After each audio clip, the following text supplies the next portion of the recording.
জয় শিব শম্ভু। আমি স্বপ্না, আর আমি আজকে বৃহত্তর শিব মহাপুরাণের জ্ঞান সংহিতা পাঠ করতে চলেছি।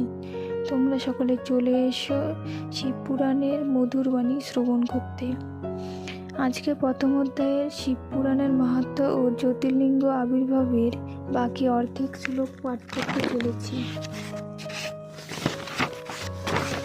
শ্লোকটি হলো: সকল উত্তর আমি দিব যথাযথ, কোনো কথা না বলিব যাহা সংকল্পিত। কোনো এক সময়ে নারদ তপোধন মন সুখে ভূমণ্ডল করি পর্যটন। বহুতর শিবলিঙ্গ দর্শন করিয়া পূজা ও প্রণাম করে ভক্তিযুক্ত হইয়া মহাত্মা শিবের তত্ত্ব জানিতে তখন নিজ পিতা ব্রহ্মা স্থানে করেন গমন। ব্রহ্মার চরণ বন্দি দুই হস্ত জুড়ি কহিল, হে পিতা, আমি এক প্রশ্ন করি। আপনার প্রসাদে উত্তম ভক্তি মার্গ, বিষ্ণুর মাহাত্ম্য সুদস্কর তপমার্গ।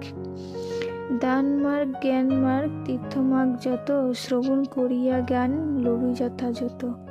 কিন্তু পিতা, আমি শিব তত্ত্বের কিছুই অবগত নাই হই, সত্য করে কই। যথাবিধি ক্রমে তার পূজার বিধান, আর সেই শম্ভুর অনন্ত উপাখ্যান। মহান চরিত্র তার নহি অবগত, সে সব আমারে পিতা বলুন নিশ্চিত।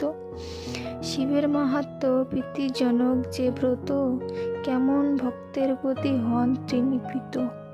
ভক্তকে কেমন ফল করেন প্রদান, বর্ণনা করুন পিতা সকল আখ্যান।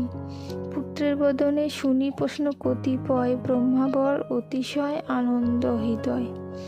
কহিলেন, হে নারদ তৈলোক্যর হিতে, তুমি যাহা জিজ্ঞাসিলে উৎসুকর চিতে, তাহার উত্তর আমি জানিব তোমায়, যাহার শ্রবণে পাপ রাশি দূরে যায়। হে নারদ, আমি কিংবা প্রভু চক্রধারী, শিবের অদ্ভুত তত্ত্ব বুঝিতে না পারি। যে সময়ে সদস্যত্বাক্য দৃশ্যমান, এই মহাবিশ্ব নাহি ছিল বর্তমান।